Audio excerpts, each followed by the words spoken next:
Okay, so for part 4, we're asked to compute the following derivatives, and we don't have to simplify, so that's really nice for us.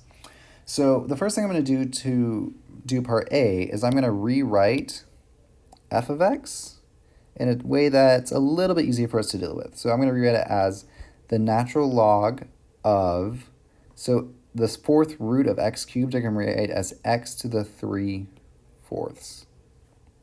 So then taking the derivative, I'll get f prime of x is equal to, so it's inside a natural log, so whatever is inside the parentheses is immediately going to go on bottom. So x to the 3/4 went on bottom. And for now, we're just going to put a 1 on top, and we're going to multiply it by the chain, which is the derivative of x to the 3/4. That's just a power rule, so we'll get times 3/4. And then, so that's bringing our power down, and we want to subtract 1 from 3/4, so we'll get x to the negative 1/4 now. Okay, so I want to start part B off by making a little side note about what the derivative of just arctangent of x is. So if y equals arctangent of x, which can also be written this way, then dy dx or y prime, the same thing, is equal to 1 over 1 plus x squared. So instead of thinking of these as x's, what I like to do is think of them as just saying something, because it could be anything there. So if y equals arctangent of something, then y prime is 1 over 1 plus something squared times the chain of that something. So for us over here, I'll switch colors so we can see that we're working on the actual problem now. We'll have y is equal to, since y equals arctangent of x plus e to the x, that something is now x plus e to the x. So y prime is equal to 1 over 1 plus something, so squared. So that something is x plus e to the x. So that quantity squared. And then we want to multiply by the chain using the chain rule. So the chain of x plus e to the x is going to be 1 plus e to the x, because the derivative of x is 1 and the derivative of e to the x is e to the x. So for part C, if g of theta equals secant pi theta, we're asked to find g double prime of theta. So the first thing we need to do is find, well, g of theta, or g prime of theta, I'm sorry. So g prime of theta, well, the derivative of secant is secant. We're going to keep the inside the same, so pi theta. So the derivative of secant is secant tangent, so secant pi theta times tangent pi theta. And since it's not just theta inside of our trig function, we're going to want to chain our insides. So the derivative of pi theta is pi. So that's our first derivative, but we're asked to find the second, so we need to take the derivative again. So we'll get that g double prime of theta is what happens when we take the derivative here. So we're going to actually have to do a product rule, with this being our first function, secant pi theta, and tangent pi theta pi being our second function. So what we're going to do is we're going to keep the first one the same, so it'll be secant pi theta times the derivative of the second. So the derivative of tangent pi theta is really secant squared pi theta. But notice it's not just theta in there, and we took a derivative, so we have to chain another pi. So it'll be pi times the pi that was originally here, so it's pi squared. Plus, now we're going to keep our second function the same, so we'll have tangent pi theta times pi times the derivative of secant pi theta. So the derivative of secant pi theta is just secant pi theta tangent pi theta times pi. And that's it, we're done. So for question number 5, we're asked to find dy dx. So the first thing we need to do is take the derivative of this, but since we have x and y terms all stuck in there together, what we have to do is use implicit differentiation. So that means we're going to treat both x and y as variables.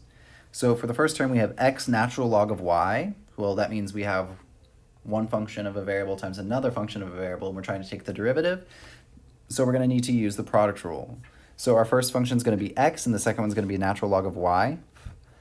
So first I'm going to keep the x the same, and then times the derivative of natural log of y. So the derivative of natural log of y is 1 over y dy dx. I have to chain here because I'm taking the derivative of y with respect to x, plus, now I'm going to keep the natural log of y the same, and take the derivative of x. Well, the derivative of x with respect to x is just a 1, so that's not going to affect things much. Next, I'm going to take the derivative of the term y cubed, so that's going to be a plus 3y squared. Once again, I need to chain that y, so I'm going to get a dy dx is equal to the derivative of the natural log of x. Well, the derivative of the natural log of x with respect to x is just 1 over x. So now I want to solve this for dy dx. So what I'm going to do is I'm going to get all my terms with dy dx on one side and all my terms without it on another. So I'm going to have x over y times dy dx for this first term, plus the natural log of y, plus 3y squared dy dx is equal to 1 over x. So first I just simplified. Now I'm going to say minus the natural log of y to both sides. That gives me that x over y dy dx plus 3y squared dy dx is equal to 1 over x minus the natural log of y. And then I want to solve for dy dx. So I'm going to pull out a dy dx on this side. And I'm kind of running out of room, so I'm going to move it over here to the side.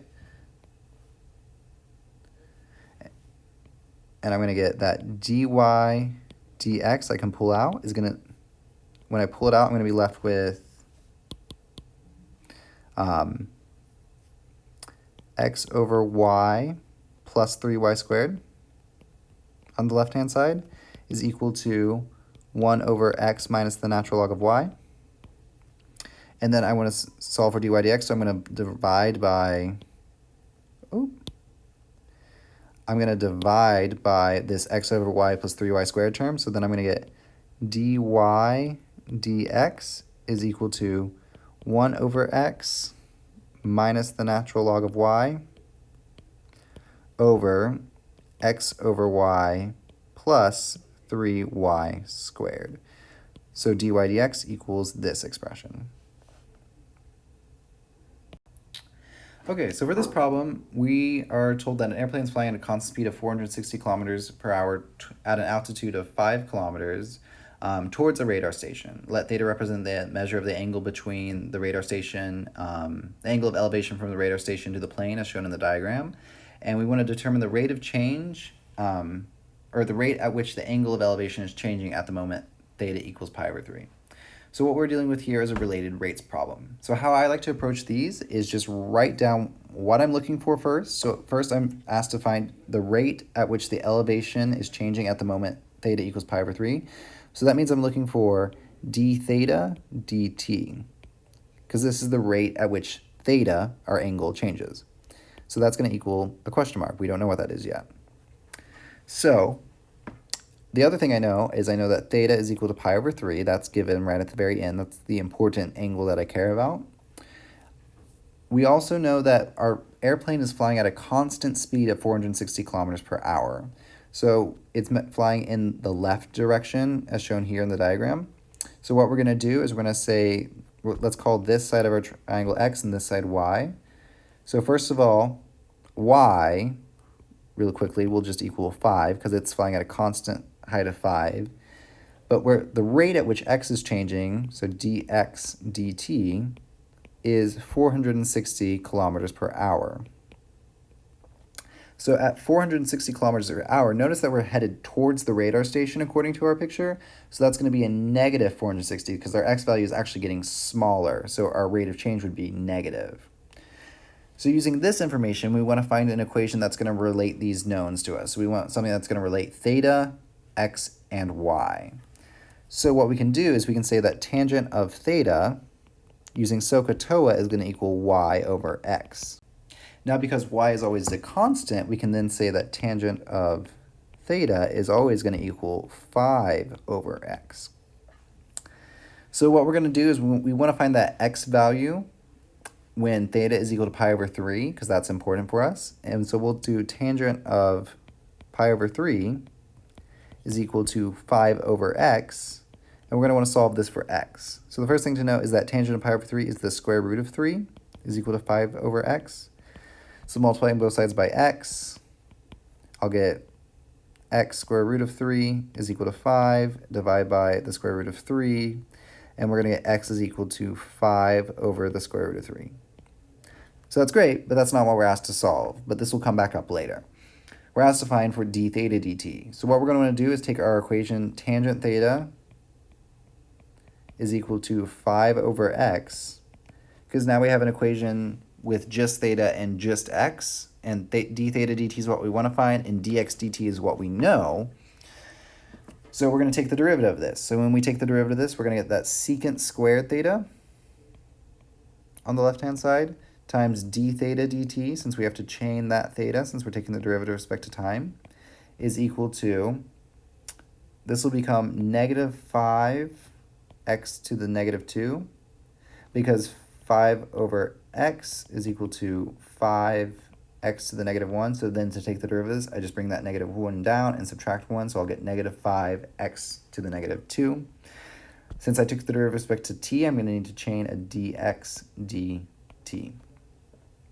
Now what I want to do is I want to solve this for d theta dt. So d theta dt is going to equal negative 5x to the negative 2 dx dt all over secant squared theta.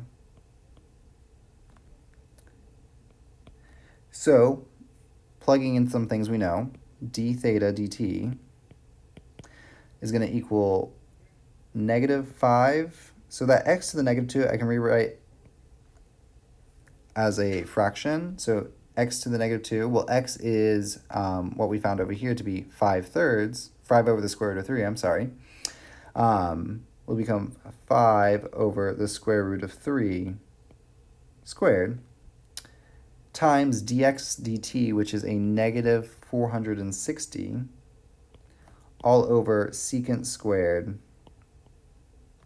of pi over 3. So simplifying that down some, we're going to get that d theta dt is equal to 276 over 4. So then that means for us that simplifying that even more is going to give us that d theta dt is equal to 69 radians per hour.